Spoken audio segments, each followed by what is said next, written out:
you would need to have a SEMrush or a SpyFu or someone who's a Google, someone who's collecting a lot of data to assemble the quantitative metrics. Let me introduce myself. I'm product manager at SEMrush, and now I'm investigating an opportunity to launch several new features and asking marketers to share their opinion about these features. So today I would like to show you 3 of them and that you can tell what you think about them and how do you think what can these features, these tools may be useful for people. Will you use them by yourself or have you used similar to them? So I think that to show you, I need to share my screen. Yes. And actually I can do it. Yeah. So these features. Okay, so can you see my screen now? Yep, I see it. Wow, you have a lot of tabs. Cool. Yeah, it's just the part of the work. So it is actually a draft. It is feature in design. So it is something like a calculator which helps you to calculate what results you will receive if you make something with your traffic, and if you change your budget or you change your costs or you change your conversion rate. So here you can see that you can calculate your results based on your actual and planned data.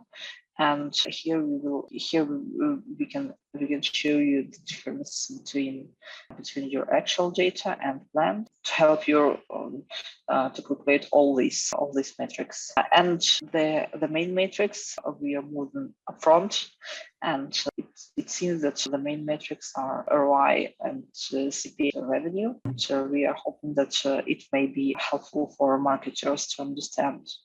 So if marketer tries to understand what would be if they change their conversion rate or they change their sale price or they change their amount of traffic, so what will happen there and how to affect our metrics. And we are planning not only calculate all these performance related metrics, but also to calculate some kind of awareness related metrics or some metrics on the earlier stages of user journey. So for example, if we consider attract stage, we can see here that something may happen if we change the amount of impressions, for example, CTR, and it will affect the conversion rate or will not affect. It definitely affects the number of leads and cost per lead. And here we can calculate the changes, the difference between both strategies. So this kind of tool, something just easy to use.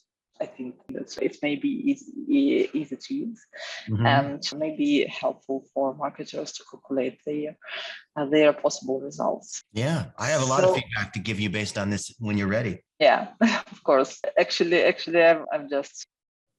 just want to ask you about have you used something like that or? Yeah, Facebook and Google both have these sorts of calculators based on budget or conversion rate or bid or whatnot. So this has been for 15 plus years, a common piece inside Facebook and Google. Actually, I can't say that they have there something really similar because like they don't provide you that kind of calculations. Like they provide you some kind of media opportunity to make your media plan, but not calculate like the dependencies of your conversion rate or your costs. Well, there's different levels to calculating spend and return and clicks and things like that. And even if we look at this isn't even a true LTV model, right? If you wanted to do it properly, you would add in all the other metrics tied to LTV. So you can have a couple metrics, or you could have a full-blown LTV model. What I like, we have here the opportunity to adjust lifetime value, but not for all businesses. It makes sense because not all of them can be on that stage. They already have some kind of data for lifetime value. Right. So this is where you need to understand and be clear what is an input and what is an output. So first off, some people that are doing online marketing, they may choose to optimize to ROAS, or they want to optimize to budget, or they want to optimize to cost per click. So if we know that that's what they want to optimize to, then all the other pieces should fall into place to optimize against their chosen metric. So someone who says my budget's 10,000 every month, and that's my constraint, then you want to maximize everything else relative to that one constraint. So if they can improve click-through rate, if they can change the creative, if they improve conversion rate, if they can change the offer, right? Those are all things that they can change subject to the constraint of the budget. But maybe in e-commerce, instead of the budget, the issue is maximize ROI, right?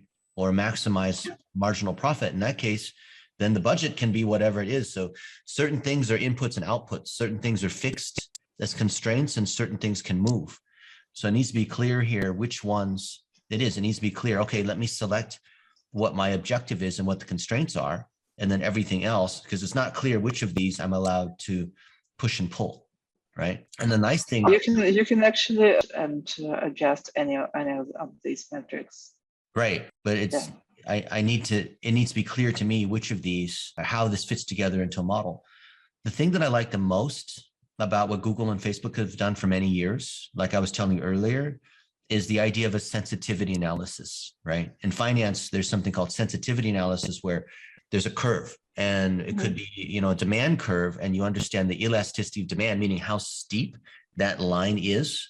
So if I were to increase my bid, 10%, then I'd have to pay this much more, right? So Google and Facebook show that curve, so you get a sense of what the different points are and where the sweet spot is along that line. Here, you have the different sliders, which is good. And then you have a tabular format, which is another way of showing the data. But when you have a tabular format, I don't know what the curve is. I have to drag this thing back and forth and then watch the numbers regenerate inside the table, right? It's not that one is better than the other, but it's something to consider. You know what I mean? I understand. So these are like the results for. So we can see here the exact. But you see in a table, I don't get a sense of sensitivity analysis, right? Like when there's a curve, right? You know what I mean? I just think about that's not for all metrics. There may be a curve, and what metrics are most important to see it. Yeah.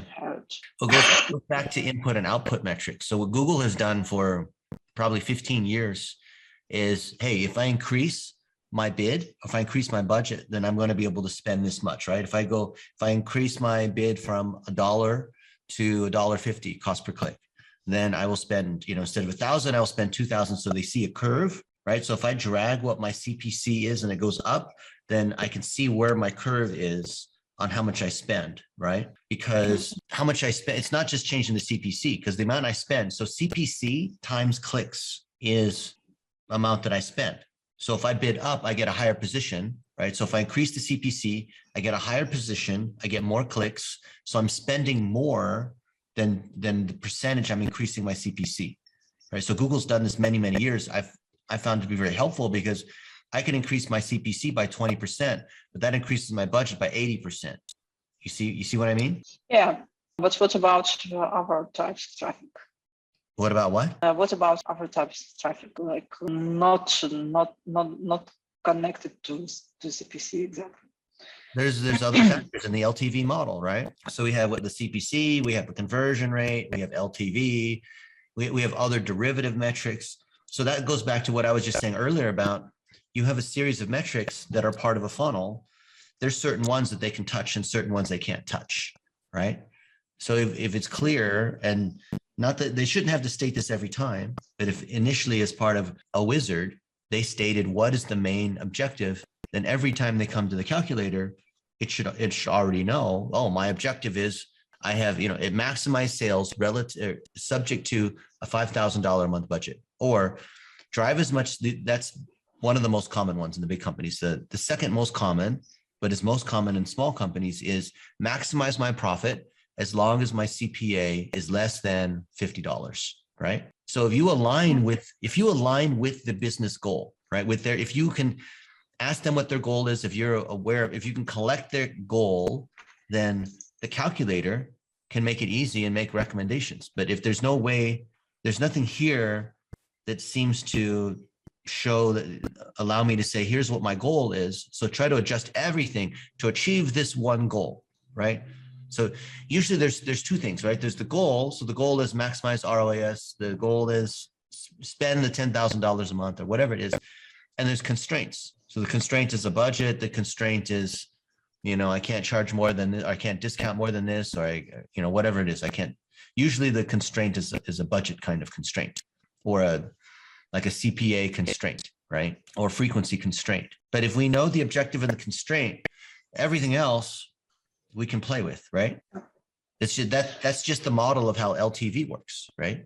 So I think everything here, doesn't matter whether it's e-commerce or lead gen or anyone who's analyzing traffic for performance should fit within this LTV model, right? So it would be more understandable if the user can first choose their main objective metric, some kind of like what they want to improve and what they want to change, then tie our metrics to it, right? Yeah. So the two main objectives are probably going to be, hit the budget, as in don't go over or don't go under the budget.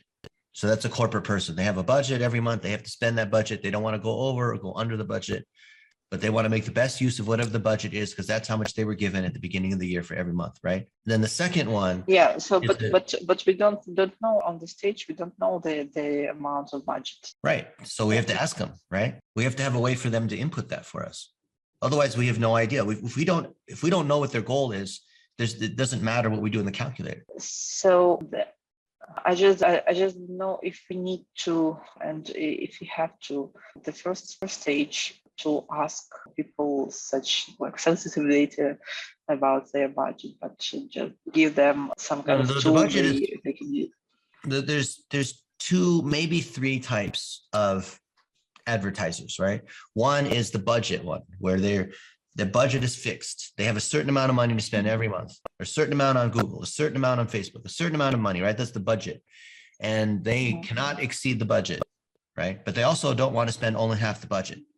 So if they identify as budget as their main objective, then we should show things that are related to someone who's thinking about budget. If their goal is maximize sales subject to a budget, or subject to, get as many sales as possible as long as the CPA is less than $50, right? That's different than the budget.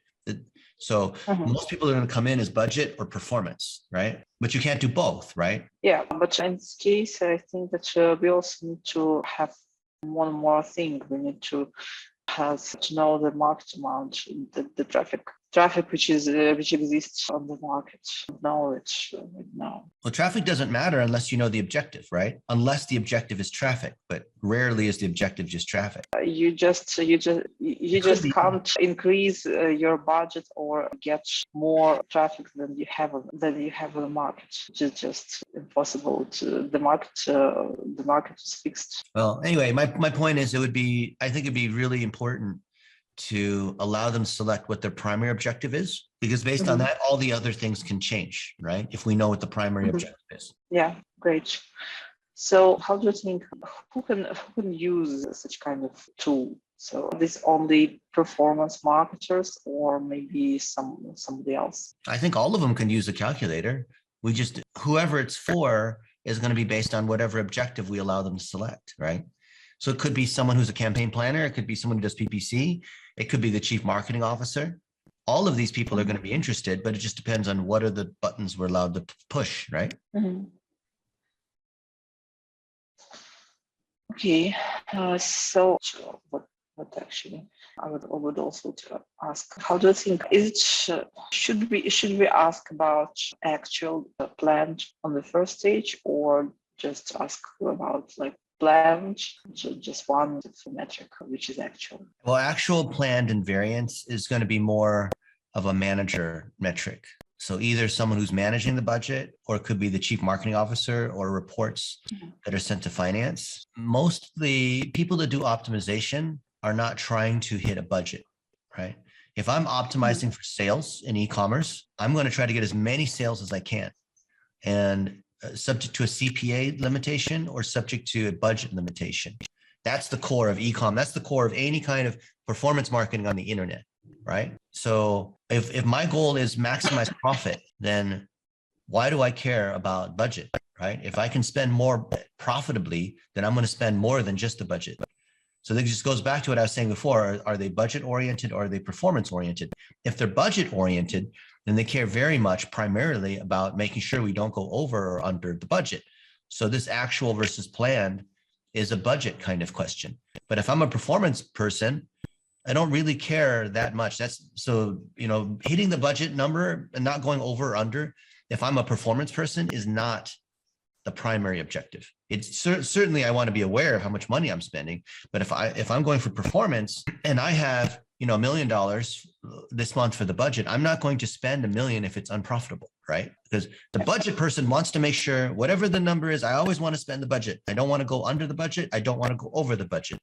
The performance person is maximizing profit. So they may go over or under the budget, but if they're spending money profitably, let's say they've already spent $500,000 this month and the budget's 1 million. Would they continue to spend another $500,000 unprofitably? Or they say, no, I don't, my goal is not to spend $1 million, because then I would just waste more money, right? So if the performance person says, well, I'm losing money right now, but I'm going to spend way more money in the campaigns because I need to hit the $1 million budget that we have, right? That doesn't make sense, right? So there's this idea of actual versus planned is more of a budget thing, or it's for a manager that's trying to figure out, well, where can we allocate an extra $1 million, right? Or where in our campaigns on the margin do we have the highest efficiency?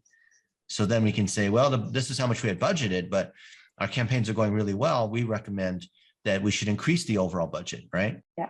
But to make the case, we need to increase the budget. We have to be able to show in this LTV model where the money would go. And so this is what's called sensitivity analysis, right? Sensitivity analysis is if we spend more money, or if we raise the bids, or if we make a change to the landing page of the offer, here's what we expect that will happen, right? Great.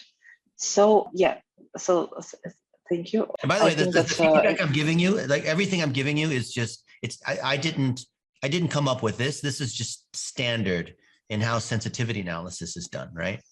There's no new idea I'm sharing here, right? I know that, but I just wanted to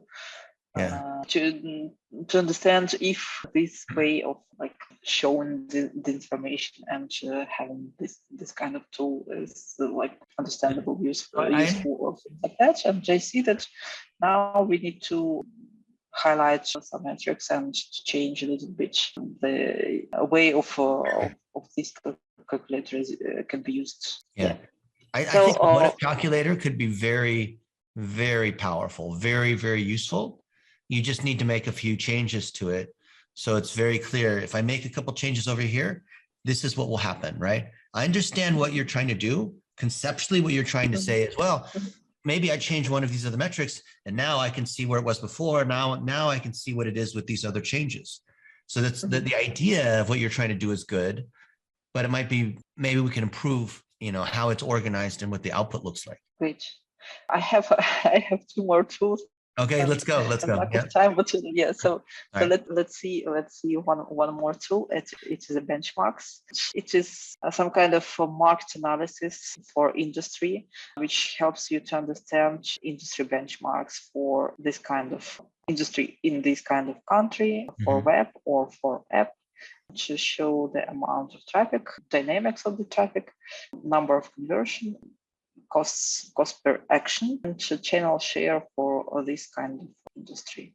So here we would like to help users to understand how industry main metrics may look like, if there are some kind of seasonality in traffic dynamics, and are there any specific relocations of traffic within the channels. I think the key is going to be the specificity of the industries, because I'm looking at this for my company and I'm benchmarking against e-commerce. Well, there's a lot of areas within e-commerce or within software SaaS, right? Maybe I'm a competitor to SEMrush. There's certain consumer SaaS versus B2B SaaS. So I think the biggest thing is going to be what exactly I can pull down in the different industries. And a lot of the other industry analysis from these other tools, it could be like the Alexa or SimilarWeb or other, or, the SpyFu or whatever that have comparison by industry. The most important piece is going to be what industry, am I really, like, if you have this online marketing or this one, advertising and marketing, well, what exactly is advertising and marketing? Because that can be small agencies, big agencies, it can be vertical agencies, it can be huge company, it can be, right? So what exactly am I benchmarking against? So I think the granularity and the selection of the industry is the most important piece. And the second piece is going to be, so you have these different metrics I can benchmark, right? I can benchmark my CPC or benchmark the amount of traffic or benchmark my market share. And I think that the size, like the market share, channel share, whatever, is going to mainly apply to companies that have a large chunk of the market where they care about, Coke versus Pepsi, they care, right? But if you're not an industry leader, or if the industry is not such that we have like 3 big players in the industry, then they're going to care more about qualitative metrics, such as conversion rate, CPC, cost per lead, frequency. They're going to care about mix, like what % of the budget is on social media versus on Google ads versus whatever, right? They're going to care about those as opposed to industry leadership metrics. You know what I mean by industry leadership metrics versus benchmark performance metrics? You know what I mean by the difference between the two? So you mean the market share, for example? Yeah, but let's say, for example, I'm a marketing agency and I have 50 employees and I have 1% market share. I don't really care that some other big player in the industry went from 22 to 24% market share, right? So some industries are very fractured. So anyone who has less than 1% market share, I don't think really cares about that shift. They care more about the particular metrics as they benchmark, right? So if everyone else in that industry is at $1.15 CPC and I'm at $2, well, I would want to know that.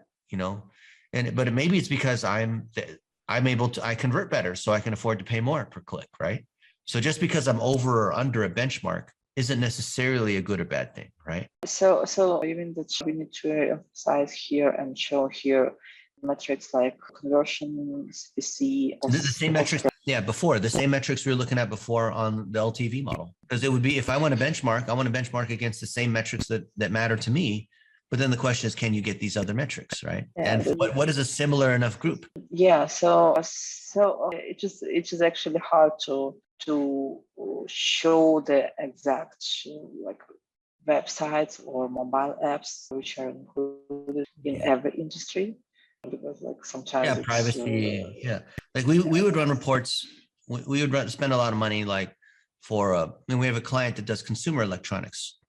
And then they would give us a benchmark report every quarter, which should probably be every quarter, not every month, not every year, maybe every year. But they would say, here are 10 other, Samsung and Sony and JVC and Panasonic and whatnot. And they would say, this industry benchmark is based on this group. This is what Facebook and Google would give us, right? Here's the benchmark for us. So, we're the agency running ads for a consumer electronics company. They'd say, here are the other companies inside this industry. We can't give you the specific data on Sony or the specific data on JVC, but we can give you the benchmark across this whole group. So that way, we've done this for many years, right? That way there's not a privacy issue. So I've really appreciated those reports that came from Google and Facebook. Yeah. How often do you use this kind of reports? Quarterly. Yeah. Monthly is too frequent and annual is not really as useful. So quarterly is a good time to look at it. So what about dynamics? Here, for example, we have the percentage of conversion or number of CPA, but without dynamics. The only dynamics we have is for traffic, and actually that's all.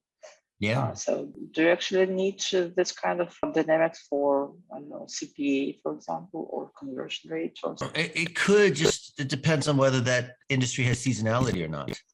So if there's a heavy Q4 for e-commerce, then I would want to see where they're spending their budget relatively and where they're driving sales. So we see for certain e-commerce companies that do really well during the holidays because their products are more for gifts, they still may spend very heavy during Easter and summer to be able to acquire the email list, and then they have their Black Friday special. So it'd be very helpful to see what the relative mix of where they're getting traffic versus where they're getting conversion. And we want to see whether, how we align against those curves, because there's traffic and conversion don't always have to move in the same pathway, right? Yeah. And do you use other reports or surveys from other companies except for Google and Facebook? There's third-party tools that will do industry benchmarks, like an eMarketer, or you see like Alexa or SimilarWeb or SpyFu, or, there's industry conferences for SEO. There's this thing called State of Search. There's this local annual guide that comes out that surveys everyone in local. So it's dentists and real estate and garage door and whatnot. So every industry has benchmarks, right? I don't know a single organization that doesn't publish industry benchmarks. Does it mean that you don't have a lack of information? So you have everything that you need for your quarterly reports? So most industry benchmarks, when the main association, like the number one association for social media marketing is Social Media Examiner. So they publish an annual report, but it comes out annually and it only contains basically qualitative data. So the questions will be like, are you spending more or less this year? Is your outlook on Facebook favorable or unfavorable? And, the pie charts on what percentage of people say, yes, I'm going to start doing TikTok ads, or no, I'm not. But the piece that's missing in these industry benchmarks are the quantitative data. So the stuff you're talking about, what is the average CPC? What is the average number of impressions? What's the average spend for the seasonal, industry?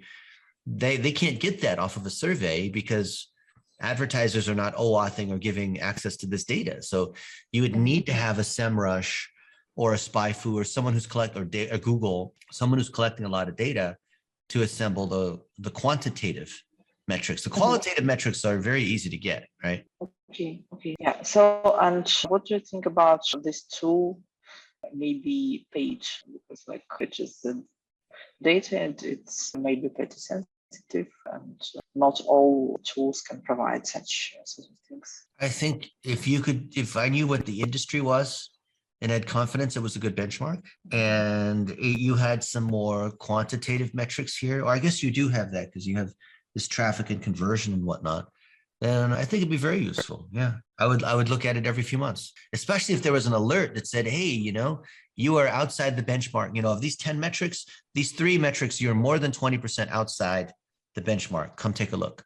Instead of requiring me to come in and look and inspect myself every time, right? If the tool would say, hey, would you like an alert if any of your numbers are outside the benchmark by more than 20%, right? Or whatever percent. Okay, great. And so let me show you one more thing. All right. The third tool. It is actually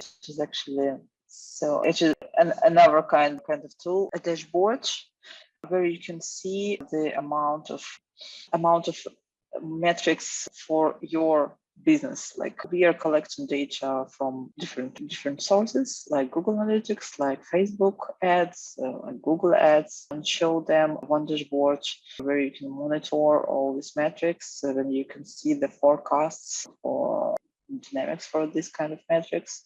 And you can track your target and your results, where you can compare these metrics together by customer acquisition costs or recurring revenue or something like that. And you can not only monitor this, but also segment by different types of traffic, like paid search or paid media or SMM or something like that, or device or systems or locations.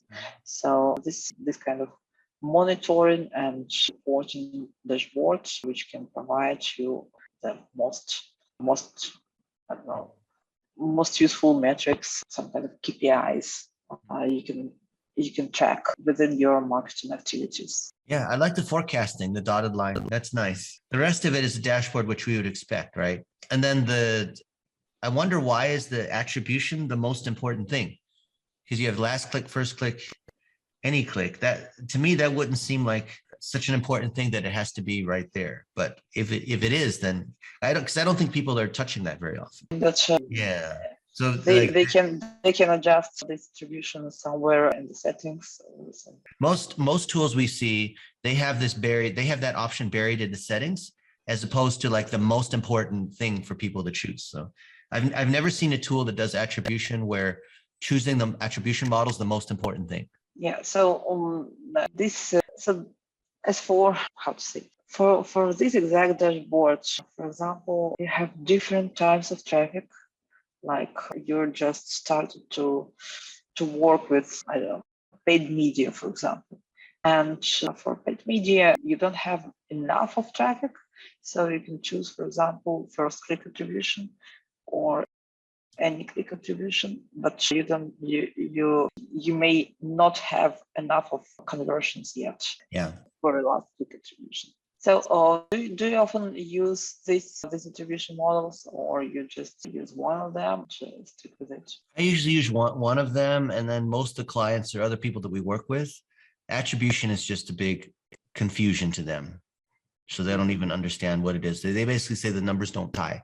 And then, of course, the bigger issue beyond the attribution model here is what's explaining the difference between what, for example, TikTok reports in conversion versus Google Analytics versus Shopify. Yeah. So whenever there's a third party, then it's not the attribute, it's not the allocation model. It's the bigger question is around data accuracy. So are we losing conversions because of iOS 14 or Google Chrome or, you know, something like that, right? Yeah.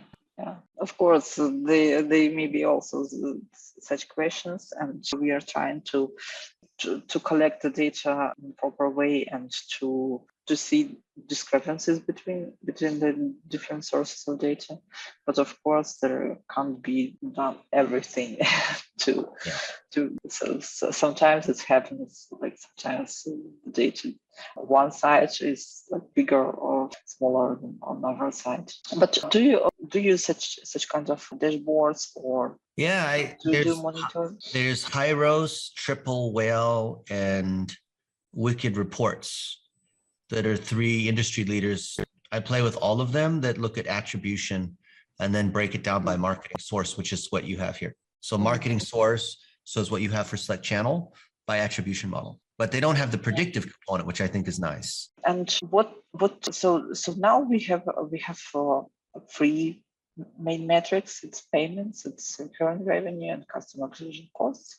And this type of dashboard and this view of dashboard is tied to subscription-based businesses. Okay. So what do you think? What else we can add here? What metrics may be important for people? If I'm the head of marketing, or I'm running ads, or I'm the CEO, I want to know, how are we doing relative to our goal, right? So are we under the goal? Are we over the goal? Because if we're going to hit the goal, then I don't need to go look at the data.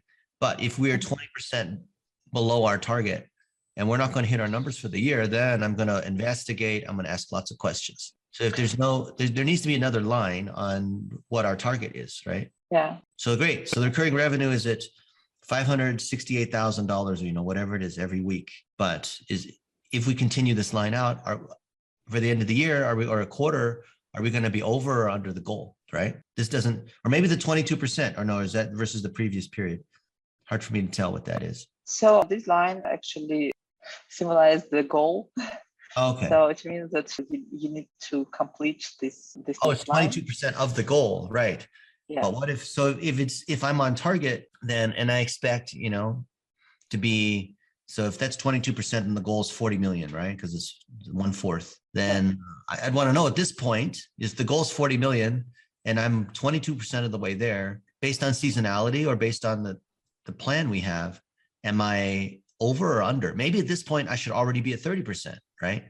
So the 22% doesn't really tell me if I'm over or under, does it? Relative to this point, because now maybe we're we're a quarter of the way through the year. It's April, but maybe because of what we sell, the products we sell, we should be a lot less, right? Because maybe we sell a lot during Christmas, right? You see what I mean? So the 22 doesn't really tell me anything, right? So here we can compare two types of data. We can compare, for example, the percentage of goal achievement and the percentage of days passed. And now it seems that they. But do you see the point I just made? So here, so we're 22% of the way towards our goal, and we're 21% of the number of days. But this is assuming that every day is linear, right? This is assuming no seasonality. So what I want to know is relative to where we are now, are we ahead of goal or not?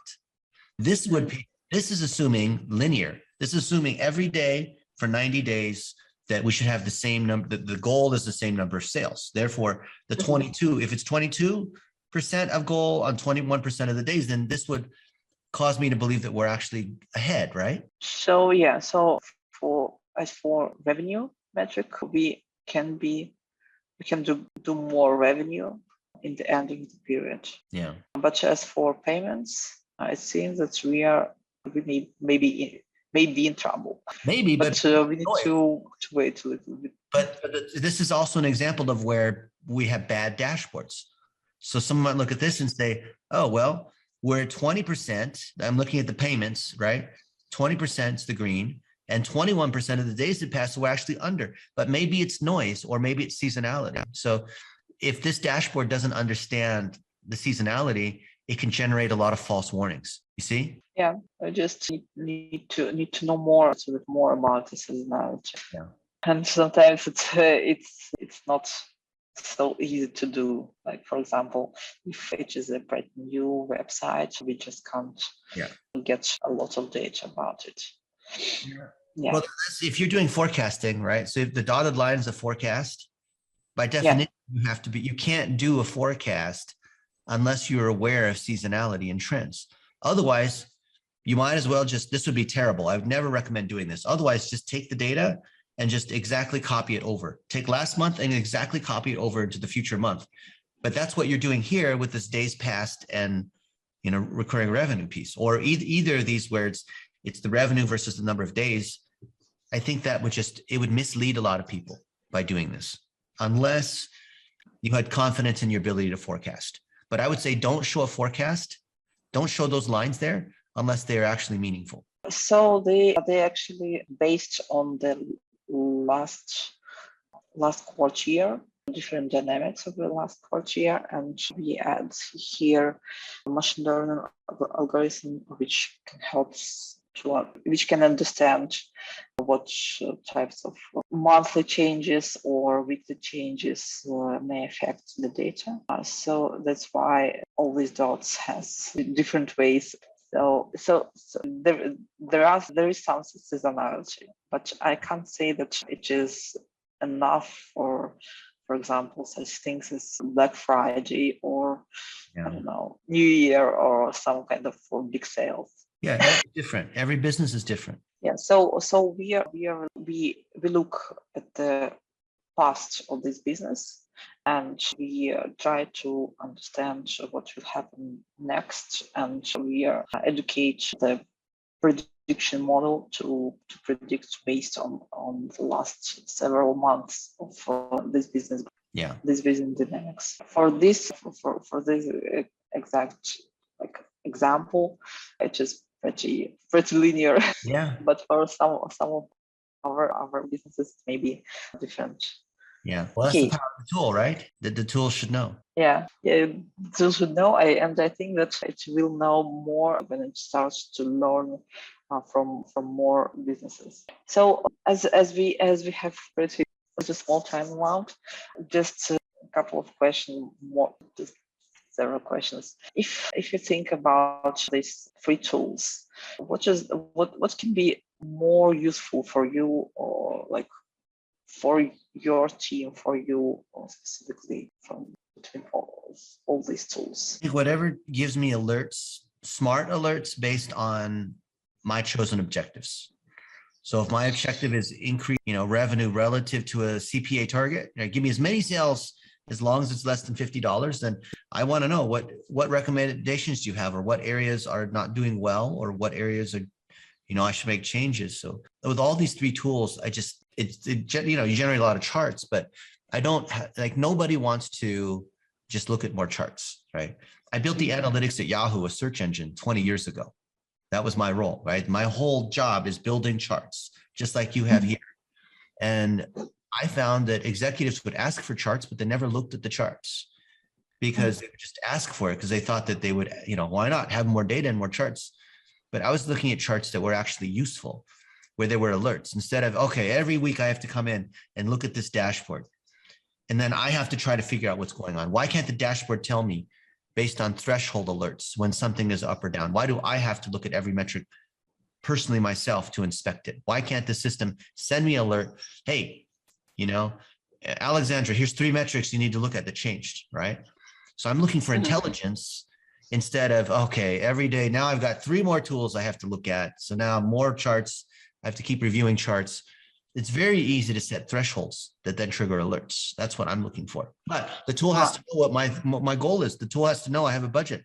The tool has to know I need as many conversions as long as it doesn't go over $50, right? So, but do you use something which already sends you some kind of alerts? Yeah, we build our own software. Do you have? Yeah, we have our own. I'm a software engineer. So for almost 30 years, I've been building software just for analytics that pulls in data from all these different sources, and we generate reports based on what is above or below what the client has said. This is the metric that matters to us. And don't they complain about the amount of alerts, or no? You set threshold on what's the most important metric. So I don't want to have 500 alerts every day. I just want to know what the most important metrics are, right? Based on the important metrics, I can score. There's 1,000 different alerts I could share, but I can score the alerts to figure out which are the most important ones, right? It's the equivalent of like a news feed, right? If you go to Facebook and you have a news feed, you're not going to see everything that's posted on Facebook. The system's going to score which are the ones that are the most important updates for you. Yeah. Okay, I see. It's just it's just pretty, how to say, not so easy to make all these alert systems together. And when people try to use this kind of alerts, they just started to, I don't know, ignore them. That's why I'm. Yeah. Well, that's the trouble with making more charts, is that people just get confused, because now you add even more charts, right? Same thing. So alerts are actually better, because you shouldn't bombard people with alerts. You should only send alerts when it's valuable. So that there's not alerts every day. Some days there's alerts, some days there's no alerts. Yeah. Otherwise, you have these 3 great charts. But how do I know when I should go look at the charts? Should I go look at these charts every day? And then I have to try to figure out what's interesting. Put the burden on me. Actually, some people are doing this. They are, and they've been doing that for 30 years, ever since I started in this industry. That's been my biggest challenge, is that people, they're so frustrated that they just have to go in and look every day because no one is looking out for their behalf. So then they have to come in as a robot and look. Yeah. So I think we could solve this, but it requires us to understand that we have to implement business logic instead of generating more charts, right? Because you could generate lots of charts and get feedback on how the chart should look, but you're really just generating more charts. And the charts look great, you can ask for a lot of feedback on how to make the chart nicer looking, but I don't think people want more charts. I think people want more performance. Sometimes they don't know what they are looking for. Oh, they do. They know what their business goal is. They absolutely, I guarantee you, they know what their business goal is. Sometimes they don't tell us about it. It's because the software doesn't ask. It's not because they're happy. If you ask them, they'll tell you. Okay. We'll try to ask for their goal. You're just giving them lots of charts. So I would just be frustrated saying, oh, now I log into SEMrush, there's a lot more charts. But nowhere do they even care about what my goal is. So they never ask me for my goal, but they just keep showing me more charts. Now I'm more confused. So I think it's a huge usability issue. Yeah. So of course, we need to try to be more useful, not show some information which is not useful at all. Okay, then. So I think that our time is up, and I'm really thanking you for. I would like to thank you for this, like for all your thoughts you told me, and I think that it was really useful for me, for us, for my team, and we will try to think about it and to apply all these suggestions you made. So yeah, so I think that it was great hour, and thank you for it, and hope that you have a nice day.